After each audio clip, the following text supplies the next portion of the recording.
ನಮಸ್ಕಾರ, ಸುದ್ದಿ ಸಮಯಕ್ಕೆ ಸ್ವಾಗತ. ಇದು ಲೋಕಲ್ ಎಕ್ಸ್ಪ್ರೆಸ್. ನಾನು ನಂದಿನಿ. ಮೊದಲಿಗೆ ಮುಖ್ಯಾಂಶಗಳು. ಜಿಲ್ಲಾ ರಂಗಮಂದಿರದಲ್ಲಿ ಅಖಿಲ ಭಾರತೀಯ ವಿದ್ಯಾರ್ಥಿನಿಯರ ಬೃಹತ್ ಸಮಾವೇಶ. ವಿದ್ಯಾನಗರ ವಾರ್ಡ್ ನಂಬರ್ 22 ಬಡಾವಣೆಯ ರಸ್ತೆ ಮತ್ತು ಚರಂಡಿ ದುರ್ವ್ಯವಸ್ಥೆ. ಬೇಸಿಗೆ ನಿಮಿತ್ತ ನಗರದಲ್ಲಿ ಮಣ್ಣಿನ ಗಡಿಗೆ ಮಾರಾಟ. ಬೀದರ್ ನಗರದ ವಿದ್ಯಾನಗರದಲ್ಲಿ ಮೂಲಸೌಕರ್ಯಕ್ಕಾಗಿ ಆಗ್ರಹ. ಸುದ್ದಿಯ ವಿವರ. ನಗರದ ರಂಗಮಂದಿರದಲ್ಲಿ ಅಖಿಲ ಭಾರತೀಯ ವಿದ್ಯಾರ್ಥಿನಿಯರ ಬೃಹತ್ ಸಮಾವೇಶ ಜ್ಯೋತಿ ಬೆಳಗಿಸುವ ಮೂಲಕ ಉದ್ಘಾಟಿಸಲಾಯಿತು.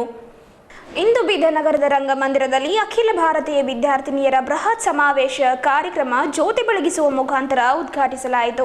ಈ ಕಾರ್ಯಕ್ರಮದಲ್ಲಿ ವಿದ್ಯಾರ್ಥಿನಿಯರು ದೇಶದ ಸಂಪತ್ತು, ಅದಲ್ಲದೆ ವಿದ್ಯಾರ್ಥಿನಿಯರ ಭಾರತೀಯರ ಅಚ್ಚುಮೆಚ್ಚಿನ ಅತಿದೊಡ್ಡ ಸಂಘಟನೆ ಇದಾಗಿದೆ ಎಂದು ಈ ಕಾರ್ಯಕ್ರಮದ ಅತಿಥಿಗಳು ನುಡಿದರು. ಅದಲ್ಲದೆ ಕೇಂದ್ರ ಸಚಿವೆ ಸುಷ್ಮಾ ಸ್ವರಾಜ್, ಸ್ಮೃತಿ ಇರಾನಿ ಅವರಿಗೆಲ್ಲ ಈ ನಮ್ಮ ರಾಷ್ಟ್ರಮಟ್ಟದ ಸಂಘಟನೆ ಕೊಂಡೊಯ್ದಿದೆ ಎಂದರು. ಮಹಿಳೆಯರ ಮೇಲೆ ಆಗುತ್ತಿರುವ ದೌರ್ಜನ್ಯ, ಲೈಂಗಿಕ ಕಿರುಕುಳ, ಕೌಟುಂಬಿಕ ಸಮಸ್ಯೆ ನಿಯಂತ್ರಿಸುವ ಅಖಿಲ ಭಾರತೀಯ ವಿದ್ಯಾರ್ಥಿನಿಯರ ಪರಿಷತ್ ಯಾವಾಗಲೂ ಮುಂದಾಗಿದೆ ಎಂದು ಗಣ್ಯರು ನುಡಿದರು. ಎಲ್ಲಿ ನಾರಿಯರ ಪೂಜೆ ಆಗುತ್ತದೆಯೋ ಅಲ್ಲಿ ದೇವತೆ ಇರುತ್ತಾರೆ ಎಂದು ಹೇಳಿದರು.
ಈ ರೀತಿಯಾಗಿ 68 ವರ್ಷಗಳಿಂದ ನಿರಂತರವಾಗಿ ಪ್ರಯತ್ನ ಮಾಡ್ತಿದ್ದೆ. ಈಗಾಗಲೇ ನಮಗೆಲ್ಲರಿಗೂ ಗೊತ್ತದಂತೆ ಹಲವಾರು ಕೇಂದ್ರ ಸಚಿವರಾದಂಥ ಸುಷ್ಮಾ ಸ್ವರಾಜ್ ಇರಲಿ, ಸ್ಮೃತಿ ಇರಾನಿ ಇರಲಿ, ಅವರೆಲ್ಲರಿಗನ್ನು ರಾಷ್ಟ್ರ ಮಟ್ಟಕ್ಕೆ ಕೊಂಡೊಯ್ದಂಥ ಯಾವುದೇ ಸಂಘಟನೆ ಅಂದರೆ ಅದು ಅಖಿಲ ಭಾರತೀಯ ವಿದ್ಯಾರ್ಥಿ ಪರಿಷತ್. ಅಂಥ ಒಂದು ಸಂಘಟನೆ ಇದಾಗಿದೆ. ನಮ್ಮ ಭಾರತ ದೇಶದಲ್ಲಿ ನಮಗೆಲ್ಲರಿಗೂ ಗೊತ್ತಿದಂತೆ ನಾವು ಸ್ತ್ರೀಯರನ್ನು ಗೌರವ ಭಾವದಿಂದ ದೇವತಾ ಸ್ವರೂಪಿಯಾಗಿ ಪೂಜಿಸ್ತೀವಿ, ಗೌರವಿಸ್ತೀವಿ. ಇಂಥ ಒಂದು ದೇಶದಲ್ಲಿ ಅನೇಕ ಸ್ತ್ರೀಯರ ಮೇಲೆ ದೌರ್ಜನ್ಯಗಳು ಆಗ್ತಾಯಿವೆ. ಲೈಂಗಿಕ ಕಿರುಕುಳ ಇರ್ಬೋದು, ಕೌಟುಂಬಿಕ ಹಲ್ಲೆಗಳು ಇರ್ಬೋದು, ಅಥವಾ ಸಾಮಾಜಿಕ ದೌರ್ಜನ್ಯಗಳಿರ್ಬೋದು. ಅವನ್ನು ಕಂಪ್ಲೀಟಾಗಿ ನಿಯಂತ್ರಿಸಲು ನಮ್ಮ ಅಖಿಲ ಭಾರತೀಯ ವಿದ್ಯಾರ್ಥಿ ಪರಿಷತ್ ಹಗಲಿರುಳು ಶ್ರಮಿಸ್ತಾ ಇದೆ. ಎಲ್ಲೇ ಒಂದು ಸ್ತ್ರೀ ಮಕ್ಕಳಿಗೆ ಏನು ಅಂತಂತಂದ್ರೆ ಅದು ಮೇಲಾಗಿ ಹೆಣ್ಣು ಮಕ್ಕಳಿಗೆ ಒಂದು ಕಾನೂನಿನ ಅರಿವು ಅಂತ. ಮಹಿಳೆ ಮತ್ತು ಕಾನೂನು, ಪುರುಷ ಮತ್ತು ಕಾನೂನು ಇಲ್ಲ, ಮಹಿಳೆ ಮತ್ತು ಕಾನೂನು. ಯಾಕಪ್ಪ ಹೀಗದ? ಆಮೇಲೆ ವಿಚಾರ ಮಾಡೋಣ. ಅದಕ್ಕಿಂತ ಮೊದಲು ನಾವು ಏನು ವಿಚಾರ ಮಾಡೋಣ ಅಂತಂತಂದ್ರೆ, ಯತ್ರ ಪೂಜ್ಯಂತೆ ನಾರಿ ತತ್ರ ರಮಣಂತೆ ದೇವತ. ಎಲ್ಲಿ ನಾರಿಯರ ಪೂಜೆ ಆಗ್ತದ ಅಲ್ಲಿ ದೇವತೆಗಳು ಇರ್ತಾರ. ನಮ್ಮ ಭಾರತೀಯ ಸಂಸ್ಕೃತಿ ಹೆಂಗದ ಅಂತಂದ್ರೆ, ಇಡೀ ಜಗತ್ತಿನಲ್ಲಿಯೇ ಭಾರತೀಯ ಸಂಸ್ಕೃತಿ ಏನಿದೆ ಅಂತಂದ್ರೆ ಮಹಿಳೆಯರಿಗೆ ಪೂಜ್ಯ ಭಾವನೆಯಿಂದ ಕಾಣ್ತಾರ, ಮಹಿಳೆಯರಿಗೆ ಪೂಜೆ ಮಾಡ್ತಾರ. ಆದ್ರೆ ದಿನನಿತ್ಯದಲ್ಲಿ ನಮ್ಮ ಕೋತ್ಮೀರಿ ಅವರಿಗೆ ಹೇಳಿದ್ರು ಏನು ಅಂತಂತಂದ್ರೆ, ವಾರ್ಡ್ ನಂಬರ್ 22ರ ರಸ್ತೆ ಮತ್ತು ಚರಂಡಿ ಇಲ್ಲ ಎಂದು ಬಡಾವಣೆಯ ಜನರು ಅಳಲು ತೋಡಿಕೊಂಡರು. ಬೀದರ್ನಲ್ಲಿ ಅತಿ ದೊಡ್ಡ ಗಲ್ಲಿ ವಿದ್ಯಾನಗರ ಹೊಂದಿದೆ. ಆದರೆ ಅಸ್ವಚ್ಛತೆ ಗಲ್ಲಿ ಇದಾಗಿದೆ. ಹದಗೆಟ್ಟ ರಸ್ತೆ ಮತ್ತು ಚರಂಡಿ ಇದಾಗಿದೆ. ಜನರು ರೋಗಕ್ಕೆ ತುತ್ತಾಗಿದ್ದಾರೆ. ಹಲವು ಬಾರಿ ಮನವಿ ಪತ್ರವನ್ನು ನಗರಸಭೆ ಪೌರಾಯುಕ್ತರಿಗೆ ನೀಡಿದರೂ ನಮ್ಮ ಸಮಸ್ಯೆ ಬಗೆಹರಿಸುತ್ತಿಲ್ಲ. ಎಷ್ಟು ಬಾರಿ ಕೇಳಿದರೂ ನಮಗೆ ನ್ಯಾಯ ಸಿಗುತ್ತಿಲ್ಲ ಎಂದು ಓಣಿಯ ಶ್ರೀಕಾಂತ್ ಇವರು ಕಿಡಿಕಾರಿದರು. ಒಂದು ವೇಳೆ ಇದಕ್ಕೆ ಸಂಬಂಧಪಟ್ಟ ಅಧಿಕಾರಿಗಳು ಎಚ್ಚೆತ್ತುಕೊಳ್ಳದಿದ್ದಲ್ಲಿ ಅವರ ವಿರುದ್ಧ ಉಗ್ರ ಹೋರಾಟ ಮಾಡಲಾಗುತ್ತದೆ ಎಂದರು.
ಇವತ್ತು ಬೀದರ್ ಜಿಲ್ಲೆಯಲ್ಲಿ ವಿದ್ಯಾನಗರ ಬಡಾವಣೆಯಾದ ಅತಿ ದೊಡ್ಡ ಗಲ್ಲಿ ಇದು. ನಮ್ಮ ವಿದ್ಯಾನಗರ ಗಲ್ಲಿ ಅಂದರೆ ಭಾಳ ದೊಡ್ಡ ಗಲ್ಲಿ ಅಂತ ತಿಳ್ಕೊರು ಬೀದರ್ದಾಗ. ಸೊ ವಿದ್ಯಾನಗರ 4 ದಶಕಗಳಿಂದ ಇತಿಹಾಸ ಹೊಂದಿದ ಗಲ್ಲಿ ಇದು ಬಡಾವಣೆ. ಈ ಬಡಾವಣೆಯಲ್ಲಿ ಮೂಲ ಸೌಕರ್ಯ ಇಲ್ಲದೆ ವಂಚಿತವಾಗ್ತಾ ಇದ್ದೇವೆ ನಾವೆಲ್ಲ. ಇಲ್ಲಿನ ಬಡ ಮಕ್ಕಳಿಗಾಗಲಿ ಮತ್ತು ಹಿರಿಯ ನಾಗರಿಕರಾಗಲಿ ಓಡಾಡೋಕ್ಕೆ ಯಾವುದೇ ರಸ್ತೆಗಳಿಲ್ಲ ಮತ್ತು ನೀರಿನ ವ್ಯವಸ್ಥೆ ಅಂತೂ ಹೆದಗೆಟ್ಟು ಹೋಗ್ಯದ ಟೋಟಲಿ. ಮತ್ತು ರಸ್ತೆ ಇಲ್ಲದೆ ಬಡದಾಡುವ ಪರಿಸ್ಥಿತಿ ನಮ್ಮ ವಿದ್ಯಾನಗರದಾಗ ಆಗ್ಯದ. ಬಟ್ ಈ ಕಡೆ ಅಧಿಕಾರಿಗಳಿಗಾಗಲಿ ಅಥವಾ ಜನಪ್ರತಿನಿಧಿಗಳಾಗಲಿ ಯಾರು ಬರ್ತಾನೆ ಇಲ್ಲ. ಈ ಕಡೆ ಗಮನ ಹರಿಸ್ತಾ ಇಲ್ಲ. ಹಾಗಾಗಿ ನಾವು ವಿದ್ಯಾನಗರ ಬಡಾವಣೆಯವರು ಬೇಸತ್ತು ಇವತ್ತಿನ ದಿವಸ ಏನಪ್ಪ ಅಂದ್ರೆ ಮಾಧ್ಯಮ ಮುಖಾಂತರ ನಾವು ಒಂದು ಕಷ್ಟವನ್ನು ಅವರ ಹತ್ರ ಮುಟ್ಲಿ ಅಂತ ಹೇಳಿ ಕಳಕಳಿಯಿಂದ ನಾವು ಬೇಡ್ಕೊತಾ ಇದ್ದೀವಿ. ಅದೇ ರೀತಿ ಇಲ್ಲಿನ ಹೆದಗೆಟ್ಟ ರಸ್ತೆಗಳಿಂದ ಸಂಚಾರ ಮಾಡಲು ಹಾಗೂ ಬಡಾವಣೆಯ ಮಕ್ಕಳಿಗೆ ಶಾಲೆಗಳಿಗೆ ಹೋಗಲು ಮತ್ತು ಸಾರ್ವಜನಿಕರು ಓಡಾಡಲು ಬಹಳಷ್ಟು ತೊಂದರೆ ಆಗ್ತಾ ಇದಾವೆ. ದಯವಿಟ್ಟು ಇದು ಬಗೆಹರಿಸ್ಬೇಕಂತ ಹೇಳಿ ನಮ್ಮ CMC ಕಮಿಷನರಲ್ಲಿ ಮನವಿ ಮಾಡ್ಕೊತಾ ಇದ್ದೀವಿ. ಅದೇ ರೀತಿ ನಮ್ಮ ಜಿಲ್ಲಾಡಳಿತ ಅಧಿಕಾರಿಗಳಿಗೂ ನಾವು ಮನವಿ ಮಾಡ್ಕೊತಾ ಇದ್ದೀವಿ. ಮತ್ತು ಅದೇ ರೀತಿ ನಮ್ಮ ಶಾಸಕರಾದ ಇಲ್ಲಿನ ಒಂದು ಸಚಿವರಾದ ಶ್ರೀ ರಹೀಂ ಖಾನ್ ಅವರಿಗೂ ಕೂಡ ನಾವು ಸಾಕಷ್ಟು ಬಾರಿ ಇಲ್ಲಿ ಪಾದಯಾತ್ರೆಗಳು ಮಾಡಿದ್ದೀವಿ. ಬಟ್ ಯಾವುದೇ ರೀತಿ ನಮಗೆ ಫಲ ಕಂಡಿಲ್ಲ ಇಲ್ಲಿ. ಸೊ ಅದಕ್ಕೋಸ್ಕರ ತಾವು ಇವಾಗಾದರೂ ಎಚ್ಚೆತ್ತುಕೊಂಡು ವಿದ್ಯಾನಗರದಲ್ಲಿ ಮೂಲ ಸೌಕರ್ಯಗಳಲ್ಲಿ ಒದಗಿಸಬೇಕಾಗಿ ತಮ್ಮಲ್ಲಿ ಕಳಕಳಿಯಾಗಿ ವಿನಂತಿ ಮಾಡುತ್ತೇವೆ. ಮತ್ತು ಅದೇ ರೀತಿ ವಿದ್ಯಾನಗರ ಇಷ್ಟು ಹಳೆ ಬಡಾವಣೆ ಇದೆ. ಇಲ್ಲಿ ಕಾಲುವೆಗೆ ಸುಗಮವಾಗಿ ಒಂದು ಕಾಲುವೆ ನೀರನ್ನು ಸುಗಮವಾಗಿ ಹೋಗುವಂಥ ವ್ಯವಸ್ಥೆ ಇಲ್ಲ. ಅದು ಬಡಾವಣೆಯ ಬಾವಿಗಳಿಗೆಲ್ಲ ಅವೇ ನೀರು ಹೋಗಿ ಏನಾಗ್ತದೆ ಅಂದ್ರೆ ನೀರಿನಿಂದ ಮನುಷ್ಯಕ್ಕೆ ಸಾಕಷ್ಟು ರೋಗಗಳು ಬರ್ತದವೆ. ಸೊ ಇನ್ನೊಂದು ಏನಪ್ಪ ಅಂದ್ರೆ ವಿದ್ಯಾನಗರ ಇದು ಹಳೆ ಬಡಾವಣೆ ಅದ. ಬಟ್ ಈ ಕಡೆ ಯಾರು ನೋಡ್ತಾನಿಲ್ಲ. ಹೊಸ ಬಡಾವಣೆ ಆಗಿದಾವೆ. ಹೊಸ ಬಡಾವಣೆ ಎಲ್ಲ ರಸ್ತೆಗಳು ಅದಾವೆ ರೀ. ಅಲ್ಲಿ ಯಾರು ಓಡಾಡೋದಿಲ್ಲ. ಬಟ್ ಅಲ್ಲಿ ರಸ್ತೆಗಳಾಗ್ಯಾವ. ಬಟ್ ಇಲ್ಲಿ ವಿದ್ಯಾನಗರ ಹಳೆ ಬಡಾವಣೆ ಅದ. ಇಲ್ಲಿ ಯಾರೂ ಬರ್ತಾನೆ ಇಲ್ಲ. ಇಲ್ಲಿ ಯಾರೂ ನೋಡ್ತಾನೆ ಇಲ್ಲ. ವಾರ್ಡ್ ನಂಬರ್ 22ನಲ್ಲಿ ವಿದ್ಯಾನಗರ ಕಾಲನಿ 30-35 ವರ್ಷದಿಂದ ಹಳೇದು ಫಸ್ಟ್ ಕಾಲನಿ ಇದು. ಇದುವರೆಗೆ ಇಲ್ಲಿ ಯಾವುದು ಸೌಕರ್ಯಗಳು ಇಲ್ಲ. ಎಲ್ಲ ಹೊಸದಾಗಿ ಬಡಾವಣೆಗಳಲ್ಲಿ ಎಲ್ಲ ಸೌಕರ್ಯಗಳು ಅವ. ನಂಬಲ್ಲಿ ಏನೂ ಇಲ್ಲ. ಇಲ್ಲಿ ಶಾಲೆಗೆ ಹೋಗ್ಲಿಕ್ಕೆ ಹೆಣ್ಮಕ್ಳಿಗೆ ನೀರು ತರ್ಲಕ್ಕ, ರಾತ್ರಿ ನಡ್ಲಕ್ಕ, ಒಳಚರಂಡಿ, ರೋಡು, ಲೈಟು ಯಾವುದೂ ಸವಲತ್ತಿಲ್ಲ. ಇದು ಮಾಡಿಕೊಡ್ಬೇಕಂತ ಹೇಳಿ ಎಲ್ಲ ಕಡೆ ನಾವು ಅಪ್ಲಿಕೇಶನ್ ಕೊಟ್ಟು ಧರಣಿ ಮಾಡಿದೆವು, ಎಲ್ಲ ಮಾಡಿದೆವು. ಯಾರೂ ನಮ್ಮ ಕಡೆ ಸ್ಪಂದಿಸ್ತಿಲ್ಲ. ಅದಕ್ಕೆ ಈಗ ಅಗರ್ ಸ್ಪಂದಿಸಲ್ಲ ಹೋದರೆ ಮುಂದೆ ಹೋರಾಡ್ತೇವೆ ಭಾಳ ಜೋರಾಗಿ ಅಂತ ಹೇಳಿ ಮುಗಿಸ್ತೇನೆ. ಇದು 35 ವರ್ಷದಿಂದ ಅದ. ಇಲ್ಲ ತನಕ ಏನೂ ಭೀ ಮಾಡಿಲ್ಲ. ಎಲ್ಲರೂ ಬಂದಾರೆ, ಎಲ್ಲರೂ ಬಂದು ಸತ್ಕಾರ ಮಾಡ್ಕೊಂಡ್ರೆ. ಎಲ್ಲರಿಗೆ ಮುನ್ಸಿಪಾಲಿದವ್ರಿಗೆ ಸತ್ಕಾರ ಮಾಡಿದೆವು, ರ್ಯಾಮ್ಖಾನಿಗೆ ಸತ್ಕಾರ ಮಾಡಿದೆವು, ಎಲ್ಲರಿಗೆ ಮಾಡಿದೆ. ಯಾರು ಭೀ ಏನು ಸತ್ಕಾರ ಮಾಡ್ಕೊಂಡ್ರೆ ಅಟ್ಟೆ ಹೋಗ್ಯಾರ ಆ ಕಡೆ, ವಾಪಸ್ ಯಾರೂ ಬಂದಿಲ್ಲ. ಹಾಂ, ಅದಕ್ಕೆ ಇಲ್ಲಿ ಬಂದು ಜರ ಕಳ್ಕಳಿಯಿಂದ ನಮ್ಮಲ್ಲಿ ವಿಸಿಟ್ ಮಾಡಿ ನೋಡಿ ಕೆಲಸ ಮಾಡ್ಬೇಕಂತ ಹೇಳಿ ವಿನಂತಿ. ಸುದ್ದಿ ಸಮಯದಲ್ಲೊಂದು ಚಿಕ್ಕ ಬ್ರೇಕ್ ನಂತರ ಸುದ್ದಿ ಸಮಯ ಮುಂದುವರಿಯುವುದು. ಬೀದರ್ನ ವೈದ್ಯಕೀಯ ಕ್ಷೇತ್ರದಲ್ಲಿ ಹೆಸರುವಾಸಿಯಾಗಿರುವ ಡಾಕ್ಟರ್ ಚಂದ್ರಕಾಂತ್ ಗುದ್ಗೆ ಅವರು ನಗರದ ಹೃದಯ ಭಾಗದಲ್ಲಿ ಅತ್ಯಾಧುನಿಕ ಯಂತ್ರೋಪಕರಣ ಹಾಗೂ ನುರಿತ ತಜ್ಞ ವೈದ್ಯರ ತಂಡದೊಂದಿಗೆ ಗುದ್ಗೆ ಮಲ್ಟಿ ಸ್ಪೆಷಾಲಿಟಿ ಆಸ್ಪತ್ರೆ ಪ್ರಾರಂಭಿಸಿದ್ದಾರೆ. ಈ ಆಸ್ಪತ್ರೆಯಲ್ಲಿ dialysis unit, modular operation theatre, laparoscopy, endoscopy, high tech labour room, ultrasound, 2D echo, C arm, digital X ray, physiotherapy ಚಿಕಿತ್ಸೆ ಸೇರಿದಂತೆ MICU, ICU, SICU, NICU, step down intensive care unit ಸೌಲಭ್ಯ ಒಳಗೊಂಡಂತೆ sharing room, special room, deluxe room, short room, 24 hours accident and emergency, pharmacy, ambulance ಸೇರಿದಂತೆ laboratory ಲಭ್ಯವಿರುತ್ತದೆ. ಚಿಕಿತ್ಸೆಗಾಗಿ ಬೇರೆ ರಾಜ್ಯ ಹಾಗೂ ಬೇರೆ ಜಿಲ್ಲೆಗಳಿಗೆ ಹೋಗುವ ಅವಶ್ಯಕತೆ ಇಲ್ಲ. ಯಾವುದೇ ತರಹದ ಕಾಯಿಲೆ ಇದ್ದರೆ ಗುದ್ಗೆ ಮಲ್ಟಿ ಸ್ಪೆಷಾಲಿಟಿ ಆಸ್ಪತ್ರೆಯಲ್ಲಿ ಚಿಕಿತ್ಸೆ ಲಭ್ಯ. ಹೆಚ್ಚಿನ ಮಾಹಿತಿಗಾಗಿ ಗುದ್ಗೆ ಆಸ್ಪತ್ರೆ ನಂಬರ್ 8-11-4 ಸ್ಟೇಡಿಯಂ ರೋಡ್, ಕೇಂದ್ರ ಬ್ಯಾಂಕ್ ಎದುರುಗಡೆ, ಬೀದರ್. ಸಂಪರ್ಕಿಸಲು ದೂರವಾಣಿ 08482 22684 ಮತ್ತು 9880966842. ಬ್ರೇಕ್ ನಂತರ ಮತ್ತೊಮ್ಮೆ ಸುದ್ದಿ ಸಮಯಕ್ಕೆ ಸ್ವಾಗತ. ಸುಡು ಬಿಸಿಲಿನಲ್ಲಿ ಇಂದು ಬೀದರ್ ನಗರದಲ್ಲಿ ಮಣ್ಣಿನ ಗಡಿಗೆ ಮಾರಾಟ ಮಾಡುವ ದೃಶ್ಯ ಕಂಡುಬಂತು.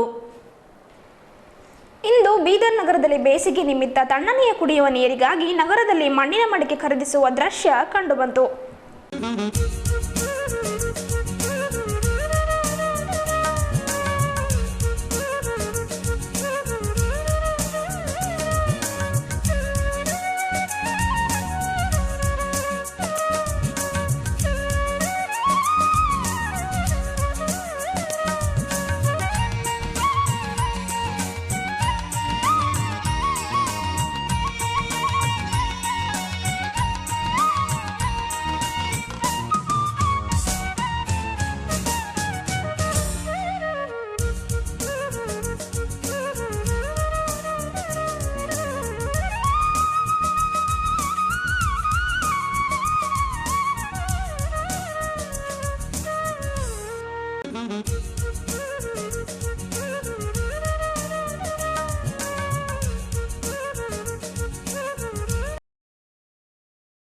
ಬೀದರ್ ನಗರದ ವಿದ್ಯಾನಗರದ ಬಡಾವಣೆಯ ಜನರು ಮೂಲ ಸೌಕರ್ಯಕ್ಕಾಗಿ ಆಗ್ರಹಿಸಿ ತಮ್ಮ ಮನದಾಳದ ಒಡಲನ್ನು ತೋಡಿಕೊಂಡರು.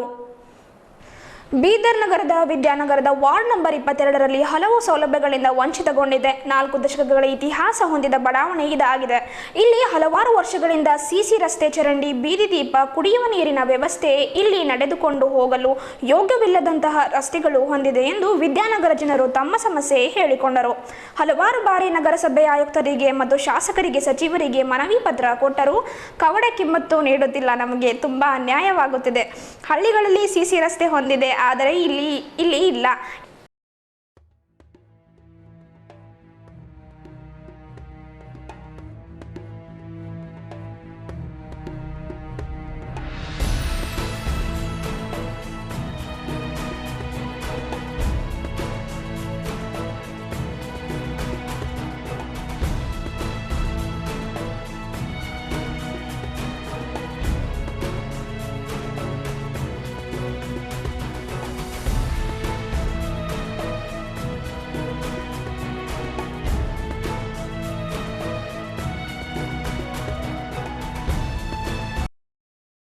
ಬಿದ್ದು ಟೊಂಕ ಮುರ್ಕೊಂಡಳೆ ರೋಡ್ ಚಲೋ ಇಲ್ದಕ್ಕೆ ಅಲ್ಲಿ ತನಕ ಹೋಗ್ಲಿಕ್ಕಾಗಲ್ಲ. ದವಾಖಾನೆ ಕೇರ್ ಮಾಡಲ್ಲ ಹೊಂಟ್ರಿ ಅಲ್ಲಿ ಭೀ.